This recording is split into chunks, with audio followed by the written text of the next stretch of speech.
We just got our first real-world images of both the iPhone 15 and the iPhone 15 Pro. It's super early, this essentially never happens, and they reveal a load of details about the devices that are now confirmed. But on top of that, because these images don't show everything, I also worked with Concept Central to bring you the world's best look at rendered versions of the iPhone 15 Pro. I'm super excited for this video, and I hope you are as well. We gotta start off with these images though, because the images of the iPhone 15 this early on, in this economy? So a couple days back, just a few hours after the CAD files for the iPhone 15 Pro dropped, which showed off the new curved edges, the updated design, and the massive camera bump, this guy on Twitter named UnknownZ21 just dropped an actual image of the 15 Pro. And as you can see in this image, it shows off the bottom of the device that kind of looks like every other iPhone until you look a little bit closer. The first part being that it is titanium, that Apple's getting rid of stainless steel that they've been using on the iPhone since I think the iPhone 10 back in 2017. The titanium rumors, they are actually accurate. The second thing this image shows is the new curved edge design of the 15 Pro, and I have to say, it does look pretty subtle. I had some concerns from the initial CAD files that it was going to ultimately look pretty similar to a 14, and the chassis does. It is minimally curved. It is absolutely going to feel better in your hand, and that will be noticeable, but the actual aesthetic, yeah, it's pretty similar to a 14 Pro. Number 3, though, trumps both of those, as it is straight up a USB-C port. We are seeing this with our real own eyes that USB-C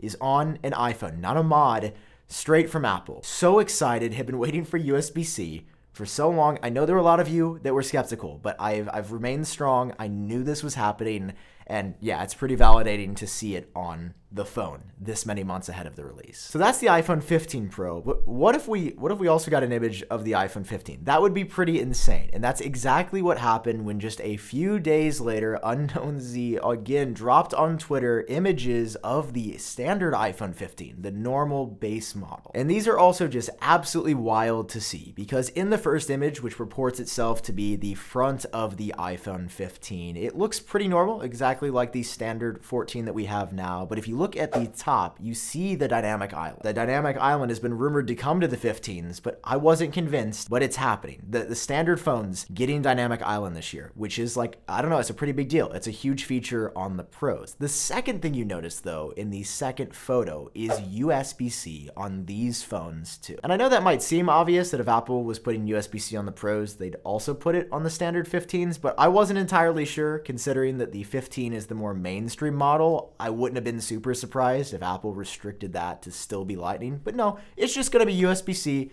Confirmed. Yeah, but here's the thing about these photos. They're so cropped and blurred and obscured to protect the source. They don't give you that actual holistic look at the iPhone 15 Pro. So that's why I spent the past few days working nonstop with my boy Shea over at Concept Central to bring you this, which we believe are the world's best renders so far of the iPhone 15 Pro. You can see, first of all, on the front, let's just jump onto it. Dynamic Island is staying, but you've got these razor thin new bezels that are like 50% thinner than on the 14 Pro. And while you still have the same 6.1 inch screen size here on the sides, you get that really nice looking brushed titanium that, as of right now, I'm just gonna say it, I don't like as much as the stainless steel. I like the shine and the glisten of the stainless steel, even though it was a fingerprint magnet. And while I'm not in love with the titanium just yet, I'm sure it will come with time, because on the bottom of the phone, embedded in that titanium, is the USB-C port, which is so cool to see here rendered out. It was supposed to be the most shocking part of these renders, but that award absolutely goes to the new camera bump on the back, which is larger and thicker and really just a work of art on its own. It really could be its own thing at this point. It's that big. And with that being said, I actually think it looks pretty fine. I remember seeing the CAD files, like this image right here specifically, looking at the camera, and I thought it would be too big or too unwieldy or too insane. But really, after putting some paint and detail on the model, I don't think it looks that bad. Sure, it's bigger, sure, it's pretty hefty, but it's also going to give us the best images ever, and I really don't think that's that bad of a trade-off. Now, on my iPhone 15, one of the first apps I'll be installing is actually Surfshark VPN, who sponsored today's video. I'll keep it short. I use a VPN every day, and it's incredibly important to me that I have one that is ultra fast, reliable, and that has servers all around the globe, and Surfshark checks all of those boxes. But really, having Surfshark just feels like a cheat code. When I was traveling recently, I was able to VPN back into the US and watch all my favorite TV shows in a country where they would have normally been blocked just by using Surfshark. And Surfshark ensures that you're always getting the best deal online. Airlines and hotels are known to dynamically change ticket pricing when they know it's your IP address, but with Surfshark, that's obfuscated and they don't know it's you, and therefore you're getting the best price. And maybe the best part about Surfshark is their strict no logs policy. So no matter what, they are not collecting your data, and everything you do is anonymous and private. And right now for you guys, you can get 83% off and an additional 3 months free when you use code AppleTrack at the link down below in the description. And they're so confident they even have a 30-day money-back guarantee. So there's literally no risk to trying it. Check it out, link down below, use code AppleTrack. Now, the last thing that I want to know about our renders are the color choices. We're just guessing that Apple might do a product red Pro phone this year just because it's something that they've never done before, and it seems like red would be a really popular color, especially in something a bit more chill like the subdued red. Overall though, just as I had a suspicion with the CAD files, seeing these renders, seeing how it's actually going to look, yeah, it does look pretty similar to the 14 Pro. It's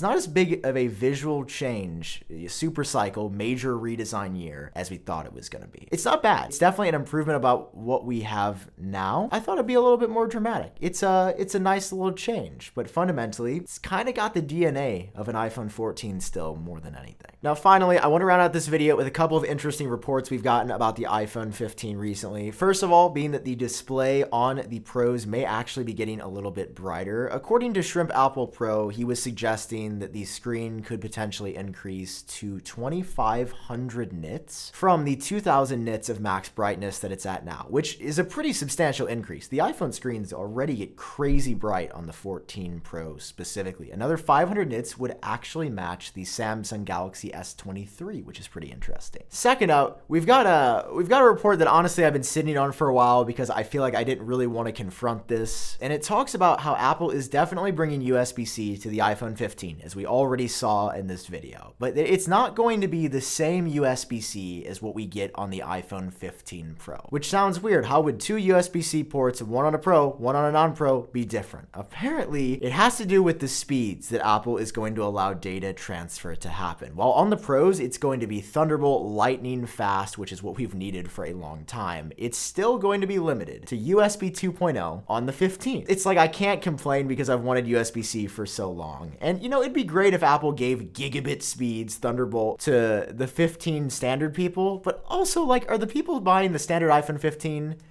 I'm saying this with love, do they even know what a USB port is? Okay, all right, I'm sorry. I'm just asking some questions here because at the end of the day, I don't think that a slower USB-C port on the slower, lower end iPhones matters. It makes sense. Like they're not asking for gigabit speeds. That's what we're asking for on the Pros. And third up, in this final report from Jeff Poo talking about the new camera systems coming this year, apparently the 48 megapixel sensor currently found in the iPhone 14 Pro, that is going to be coming to both the 15 and the 15 Plus this year, which is a huge step for photo quality. That's coming down from the Pros on top of Dynamic Island, on top of USB-C. The standard 15s this year are actually gonna be a pretty big deal. Like last year going from the 13 to the 14, basically the same phone. Let's not kid ourselves here. But the 14 to the 15 standard model, it's gonna be a pretty big upgrade. I'm actually really excited for those this year. Okay guys, I don't think I've done a video this big ever. Like genuinely, I hope you enjoyed it. Thank you so much to Shea, my render hero, for doing all of the work in this video. I will link his YouTube and Twitter down below. Please show him some love because without him, this video wouldn't have been possible. Okay, thank you guys so much. I'll see you in the next video. I gotta go. Bye-bye.